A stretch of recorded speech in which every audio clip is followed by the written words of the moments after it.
Graças a Deus, irmãos. Privilégio nosso estar na noite de hoje aqui na igreja. A gente sabe que alguns irmãos estão cansados, os filhos fizeram Enem na tarde de hoje. Espero em Deus que tenham se saído bem. Fora o nosso cansaço de vida também. Mas o Senhor é gracioso conosco e a gente tem sido cuidado por Ele. E eu queria convidar você na noite de hoje a abrir na carta de Paulo a Tito, no capítulo 3.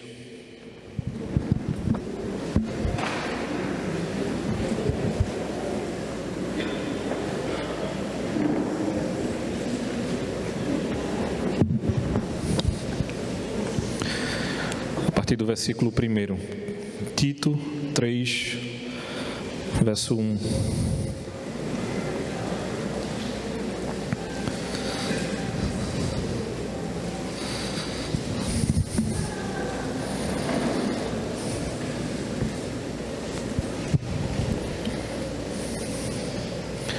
O texto bíblico nos diz o seguinte: recomende aos irmãos que respeitem as ordens dos que governam e das autoridades que sejam obedientes e estejam prontos a fazer tudo o que é bom. Aconselhe que não falem mal de ninguém, mas que sejam calmos e pacíficos e tratem todos com educação. Pois antigamente nós mesmos não tínhamos juízo e éramos rebeldes e maus. Éramos escravos das paixões e dos prazeres de todo tipo e passávamos a nossa vida no meio da malícia e da inveja. Os outros tinham ódio de nós e nós tínhamos ódio deles. Porém, quando Deus, o nosso Salvador, mostrou a sua bondade e o seu amor por todos, Ele nos salvou porque teve compaixão de nós e não porque nós tivéssemos feito alguma coisa boa. Ele nos salvou por meio do Espírito Santo que nos lavou, fazendo com que nascêssemos de novo e dando-nos uma nova vida. Deus derramou com generosidade o seu Espírito Santo sobre nós, por meio de Jesus Cristo, o nosso Salvador, e fez isso para que pela sua graça nós sejamos aceitos por Deus e recebamos a vida eterna que esperamos. Este ensinamento é verdadeiro. Quero que você, Tito, insista nesses assuntos para que os que creem em Deus se interessem em usar o seu tempo fazendo o bem. Isso é bom e útil para todos. Vamos orar, irmãos. Santo Deus e eterno Pai, nós louvamos e bendizemos o Teu nome, Senhor. Que a Tua palavra, Pai, afiada como uma espada, adentre nos nossos corações e que o Teu Espírito abra as nossas mentes, Senhor. Que nós sejamos conduzidos pelo Teu Espírito para aprender acerca da Tua palavra, estar mais perto de Ti, Senhor, para que possamos estar caminhando cada vez mais perto de Ti, Pai, para que nossos laços, que a nossa filiação, Senhor, seja estreitada e que a gente perceba todo o Teu cuidado sobre nós, Pai. É isso que nós te pedimos, Senhor. Em nome de Cristo te oramos. Amém. Esse é um texto normalmente conhecido e utilizado, principalmente por conta do versículo 1, porque ele trata de governo e autoridade, né? Normalmente o pessoal, quando está querendo fazer com que as pessoas obedeçam, elas são lembradas desse versículo 1. Mas quando a gente olha para o contexto maior desse texto, né, para esses 8 primeiros versos, a gente começa a perceber que, na verdade, Paulo está num contexto muito mais amplo aí, e ele não está desconstruindo essa questão da autoridade, mas ele está trazendo alguns conceitos a respeito do serviço. Então, quando a gente pensa em servir ao Senhor com excelência, que é o título da mensagem dessa noite, a gente precisa olhar para esse texto como um todo, né? E eu até indico aos irmãos, inclusive, a leitura do capítulo 2, né? O contexto é muito maior aí, muito mais amplo do que simplesmente esses 8 versículos, mas a gente precisa ser lembrado de uma coisa. Enquanto a gente caminha com a igreja, a gente começa a perceber que muitos irmãos, deixa eu melhorar a frase, poucos irmãos têm carregado o fardo do serviço na igreja. E quando a gente olha para esse fardo do serviço, tem alguma coisa errada, né? Porque servir a Deus deveria ser um privilégio. E dentro desse dito fardo, a gente começa a perceber um distúrbio que na verdade não é um distúrbio do serviço.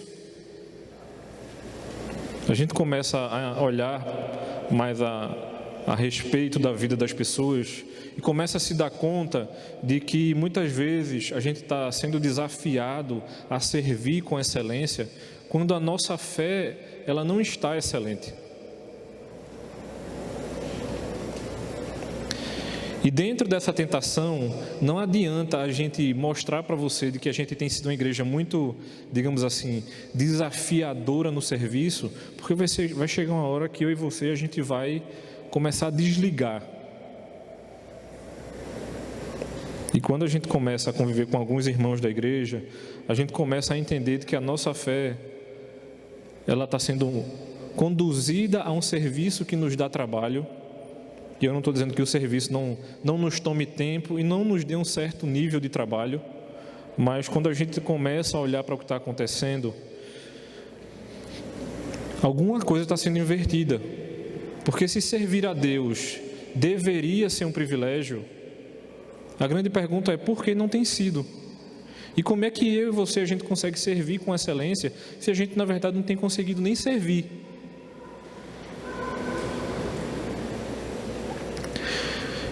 E isso é uma coisa muito mais importante, por quê? Porque quando a gente começa a conviver com a igreja de maneira mais factual, de saber como as pessoas estão, a gente começa a frear as pessoas do serviço, porque percebe que a vida delas não está bem. E o que é mais importante?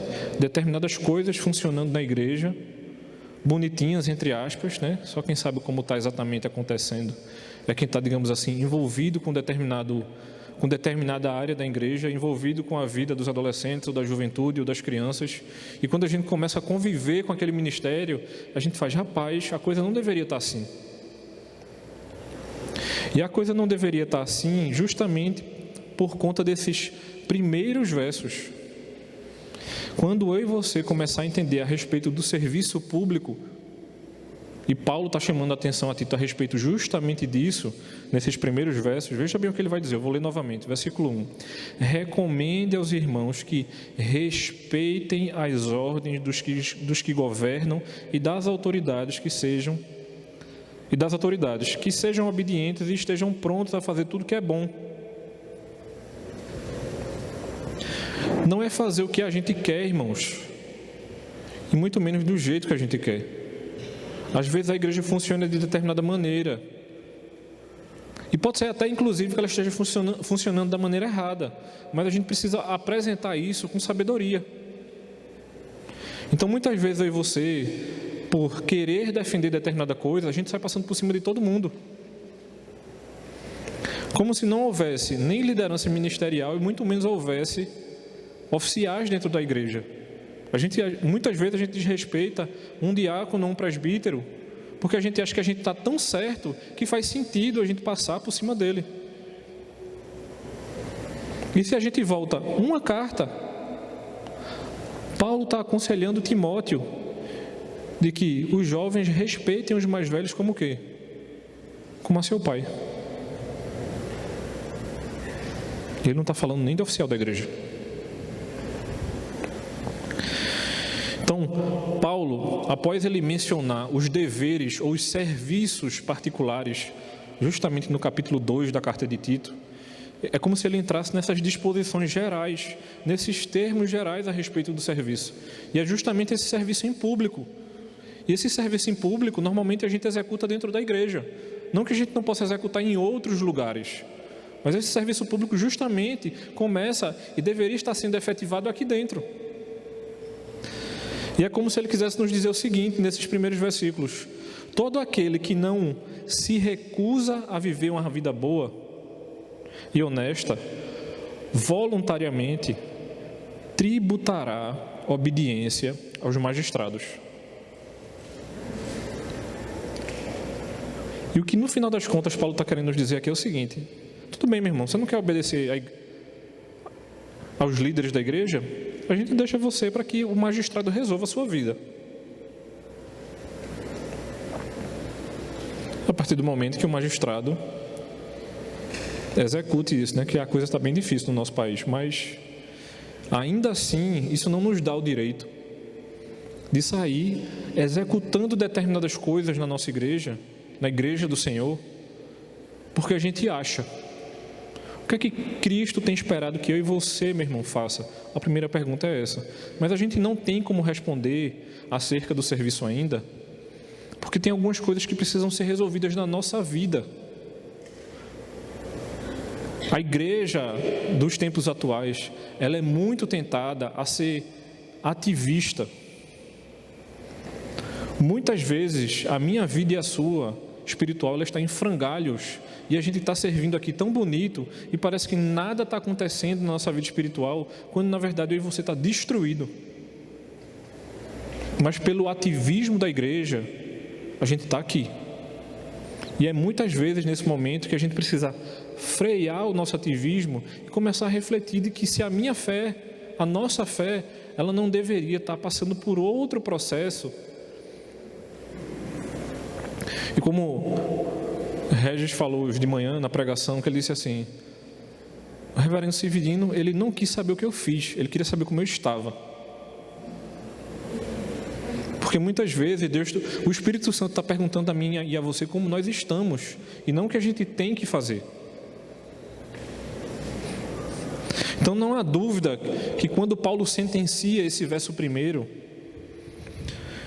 ele está recomendando acerca da benevolência para com o nosso próximo ao longo de toda a nossa vida. Então, é certo a gente dizer que a gente não tem a opção de não servir? É certo. Você pode escolher onde servir. Isso faz sentido. Mas para você escolher onde servir, você precisa primeiro saber a quem você serve.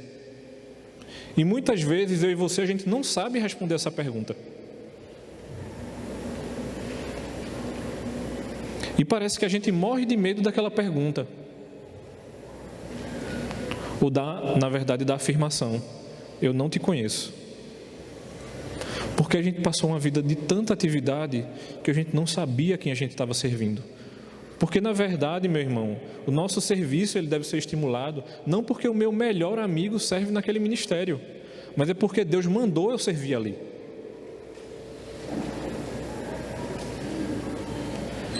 Porque se eu fosse, por exemplo, pensar nos meus melhores amigos de adolescência, alguns congregam em outras igrejas e outros nem no evangelho mais estão. Porque quem vai dar conta da nossa vida ao próprio Deus somos nós, irmãos. Não são os nossos amigos.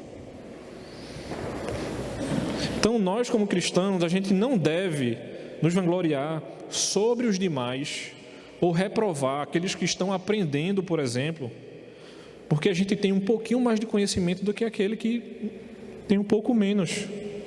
Porque diante do nosso Deus, a gente não é, digamos assim, medido, porque fulano sabe mais e ciclano sabe menos. A disposição de chegar ao Senhor em oração, a disposição do nosso coração diante da mesa do Senhor quando a gente vai participar da Santa Ceia, e a disposição do serviço é a mesma. A gente deveria se colocar de maneira tão verdadeira diante de Deus em oração, diante da mesa do Senhor na ceia, quanto diante dele e do nosso serviço.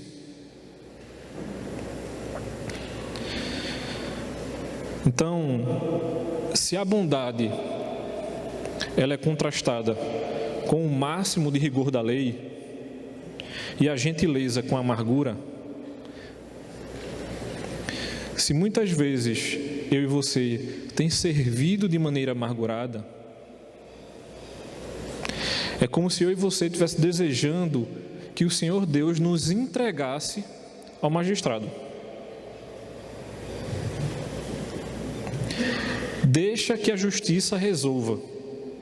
A gente sabe que normalmente na igreja, né, pelo menos eu desconheço, alguém que deixou de servir foi, mas é justamente essa consciência de que a quem você está servindo, e é justamente essa consciência de a gente não servir a Deus de maneira negligente, porque na verdade deveria ser prazer para nós. Então, quando eu e você, a gente é apresentado a respeito da preservação da vida humana, por exemplo, seja de maneira efetiva através desse serviço público, servindo na igreja, ou a todo aquele que se aproxima de nós, porque pessoas se aproximam de nós ao longo da nossa vida fora da igreja, a gente deveria ser um bom cidadão, ou pelo menos um bom vizinho. Então, esse primeiro trecho, Paulo está falando justamente disso. Como é que eu e você, a gente é reconhecido, seja na igreja, seja no nosso trabalho, seja onde a gente estuda, ou até onde a gente mora. Porque o nosso serviço público na igreja deveria ser um espelho do nosso serviço público lá fora. Então Deus, na verdade, espera que a gente entenda verdadeiramente a quem a gente serve. E ele fala a respeito disso no capítulo anterior, no capítulo 2. Mas por que eu disse que a gente precisaria entender uma outra coisa? E é justamente o segundo ponto do texto, que é a respeito desse serviço salvífico. Ou seja, a minha disposição de servir a Deus, ele só acontece depois de que eu entendo por quem eu fui salvo, por que eu fui salvo e a quem eu sirvo.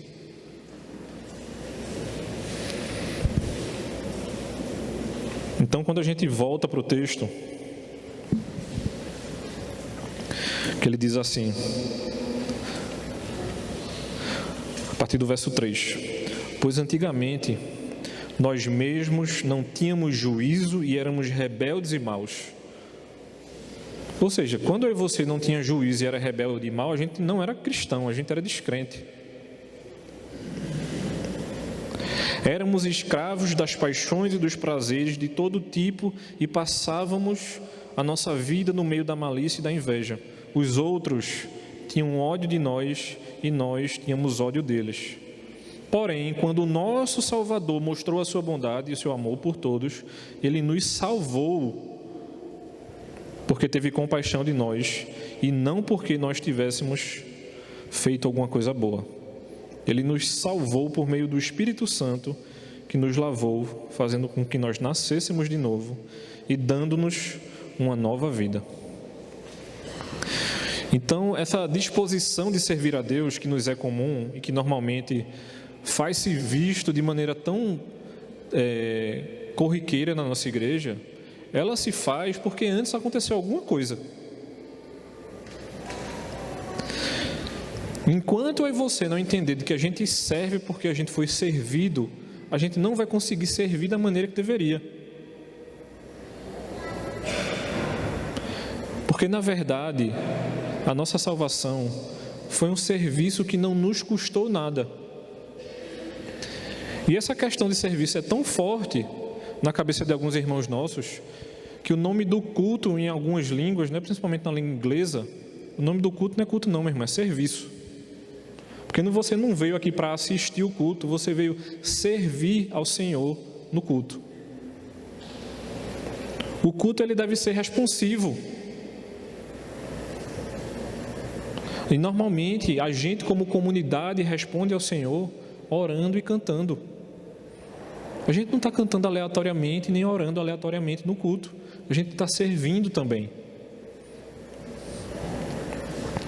E é como se Paulo dissesse: começastes a ser diferentes dos demais desde o momento em que Deus vos regenerou pela ação do Espírito Santo.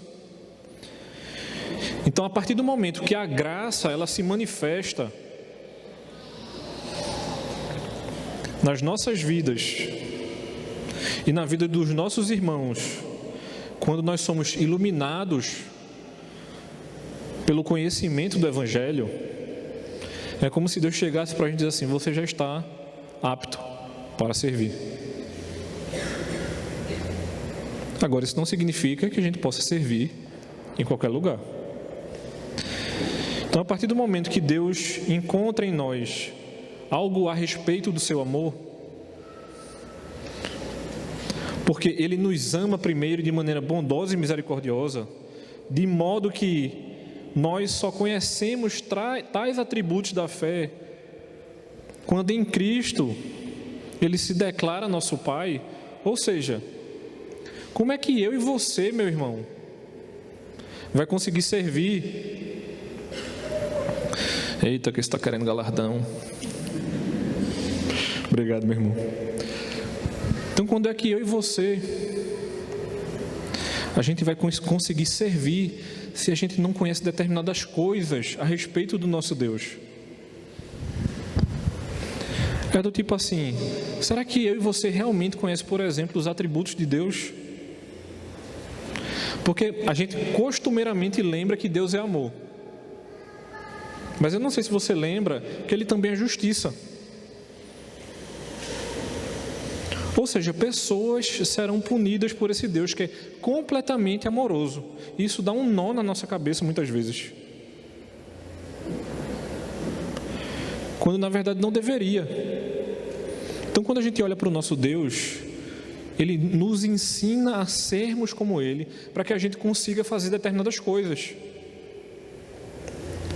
Aí você fala assim, mas fulano reclama comigo todo domingo, mas Deus, Ele perdoa. Ou seja, dentro do nosso serviço deve existir o perdão.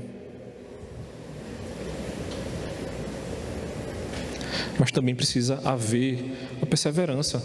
Ou você acha que o nosso serviço aqui na igreja vai ser um mar de rosas, e que nada de ruim vai acontecer, a gente não convive com pessoas que são pecadoras, está tudo certo, a gente não precisa exortar nenhum irmão, está tudo caminhando bem, ninguém desistiu de servir, não tem ninguém com problema, a gente não está precisando cuidar de nenhum irmão que está com problemas seríssimos, ele vai precisar dar uma pausa naquilo que ele está fazendo, e alguém vai ser sobrecarregado porque esse irmão vai dar uma pausa. Então, uma das coisas que eu e você realmente precisa entender nessa noite é a respeito do seguinte: o nosso serviço ele não será melhor no futuro do que foi no passado, a menos que Deus corrija através do seu chamado. A correção do nosso serviço, irmãos, ela advém do Senhor. Então, a partir do momento que eu e você, nós somos conduzidos a refletir a respeito de quanto mais cada um de nós exceder os nossos dons mais excelentes, ou seja, os melhores dons que nós temos, mais em dívida eu e você ficará com Deus. Não é o inverso não. O Senhor não nos deve nada. Na verdade, somos nós que devemos a Ele.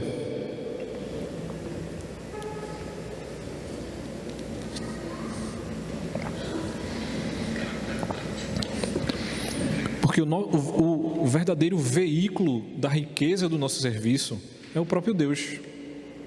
Ele é que nos motiva, Ele é que nos ensina a amar, Ele é que nos ensina a ser misericordioso, Ele é que nos ensina a ser perseverante.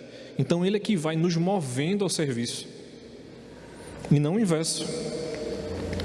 E Ele sendo o único veículo, a gente precisa entender de que nós mesmos, se nós somos, e a gente reconhece que nós somos pobres e destituídos de qualquer coisa excelente, essa excelência no serviço, ela só vai acontecer quando eu e você verdadeiramente entender a nossa salvação em Cristo. O serviço, ele será excelente porque nós somos salvos e não porque nós podemos ser bons. Porque muitas vezes a gente é tentado a dizer assim, rapaz, a gente é muito bom mesmo.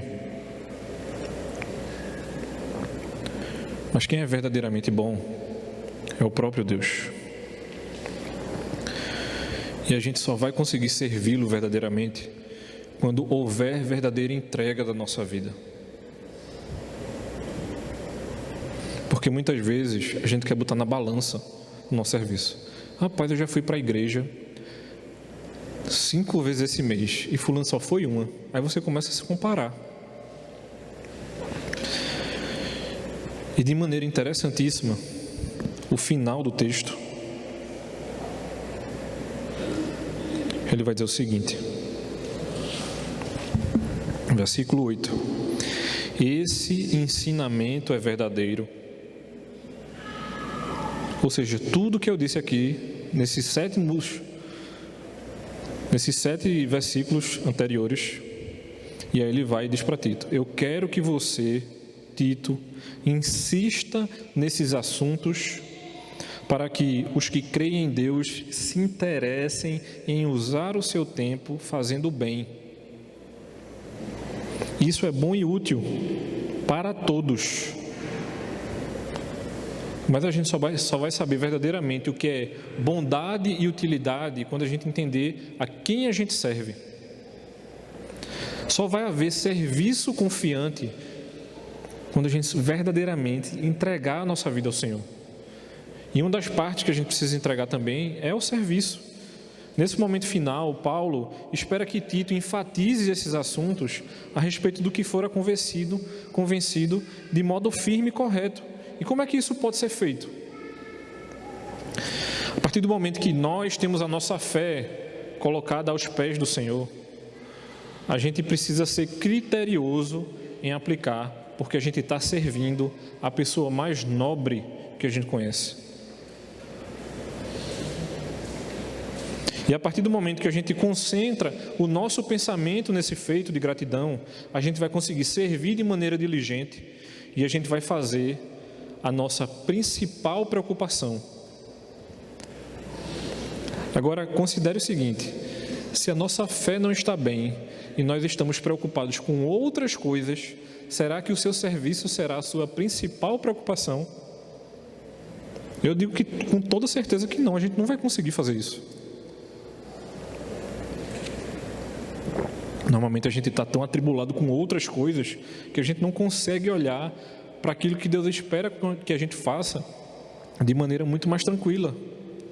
E aí é quando justamente Ele lembra de que o nosso Pai, Ele é bom, da benignidade dEle. Ele lembra a respeito da obra do Espírito, no versículo 6. E Ele diz que essas coisas não somente são excelentes em si mesmas, mas também elas são benéficas. Se a gente não lembrar que o nosso Deus é bom e que Ele tem cuidado de nós, não vai haver esse movimento de concentrar-se no serviço a Ele. E quando esse serviço é apropriado pela fé, os homens são beneficiados. Não esta ou aquela classe em particular, mas a igreja como um todo, ou as pessoas que convivem em nosso meio como um todo. Então, a partir do momento que a gente traz vida, luz, alegria e paz a respeito do nosso serviço a Deus, a respeito da nossa fé, porque antes só havia morte, trevas, tristeza e medo,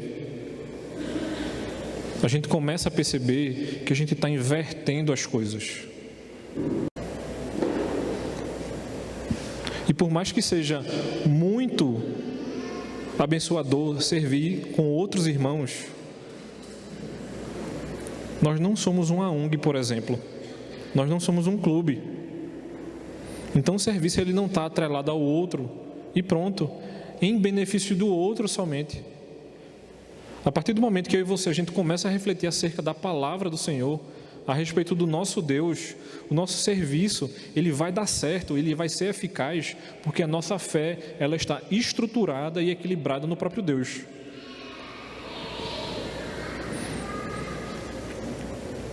E o que é que nós precisamos entender a respeito disso, de uma vez por todas? É que o nosso serviço, ele vai estar conectado aos deveres a respeito de cada indivíduo e à prudência em viver uma vida saudável e piedosa. Ou seja, a nossa fé sempre está na frente do serviço e nunca por trás. Se não houver algo estruturando o nosso serviço, a gente vai se frustrar constantemente.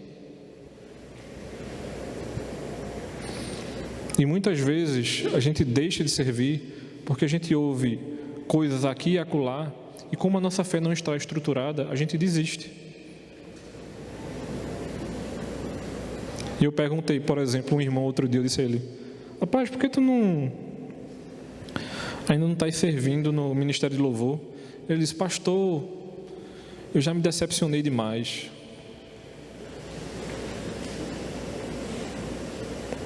Aí eu pensei na hora, né? Disse: rapaz, vou deixar de pregar então. E a gente vai deixar de fazer um bocado de coisa aqui na igreja, porque quem se decepcionou. Porque isso faz parte.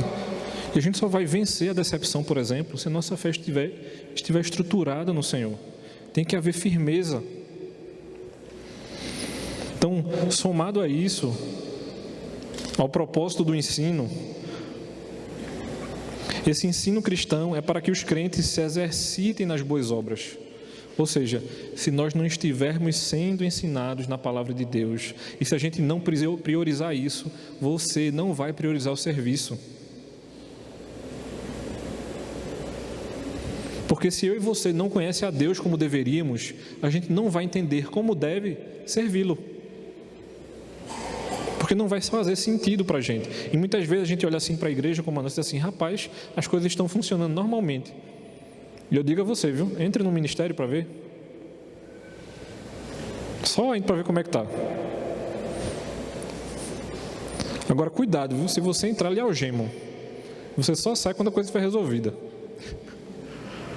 Porque tem muita coisa para fazer. E tem irmãos que estão com a fé estruturada, mas que estão sobrecarregados. E a grande questão é: meu irmão, não se sinta tentado a entrar no ministério porque precisa de ajuda.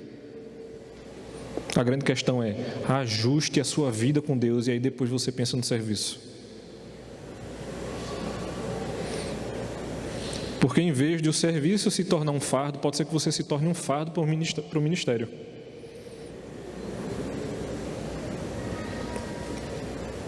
Agora você pode se tornar um fardo para os irmãos, viu?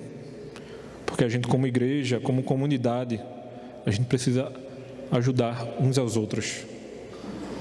É o famoso: se dê ao trabalho de cuidar da vida do irmão que está ao seu lado. Porque isso é ser comunidade. E essa é a diferença. Muitas vezes, pessoas que estão nos ministérios sofrendo, elas precisam ser cuidadas e não estar servindo naquele momento.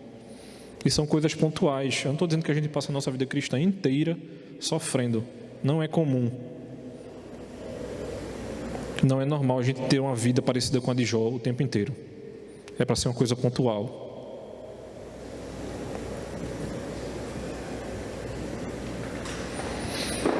Uma outra coisa que a gente precisa ser lembrado é a seguinte: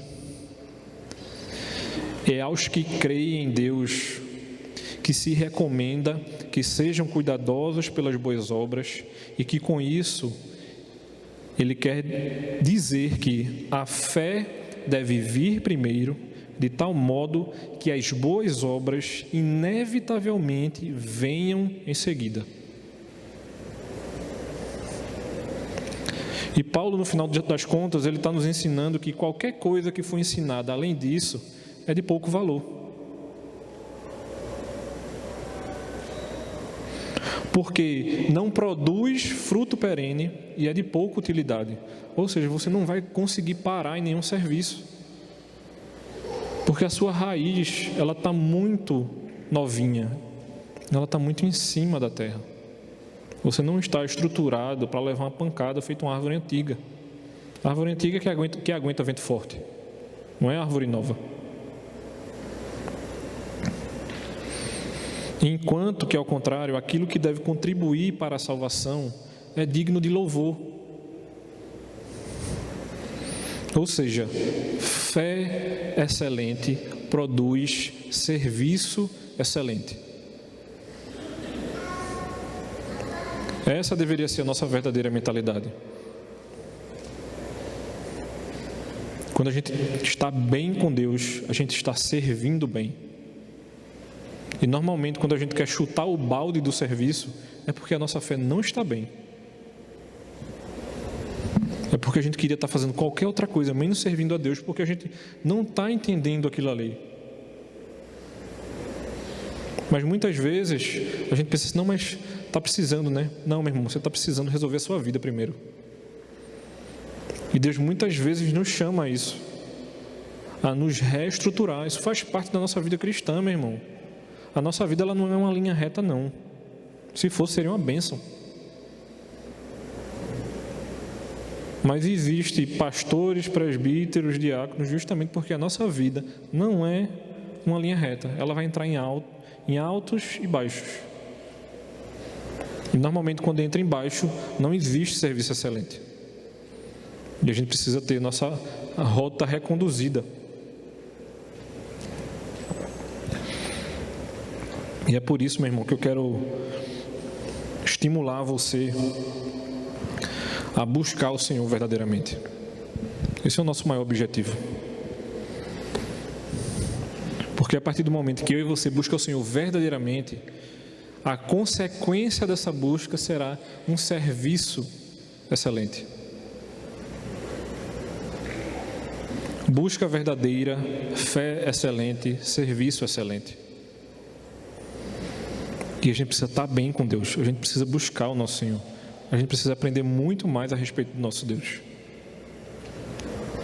A gente precisa estar vinculado a Ele.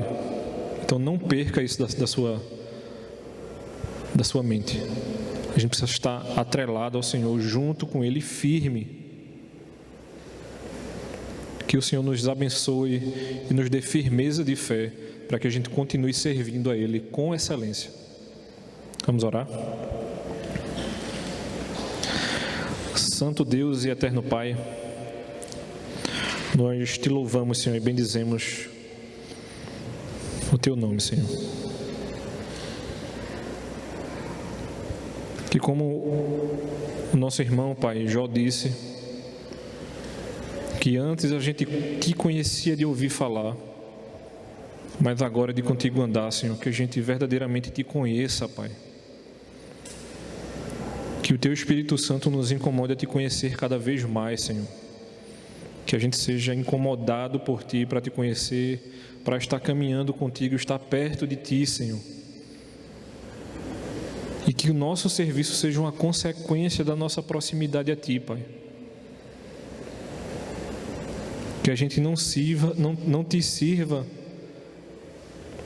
de maneira desconectada, sem entender o que a gente está fazendo, sendo levado com os outros simplesmente porque os nossos amigos e irmãos estão servindo, Pai, mas que a gente entenda o nosso chamado, que a gente perceba e entenda os nossos dons, Senhor, para que a gente te sirva da melhor maneira possível, Pai.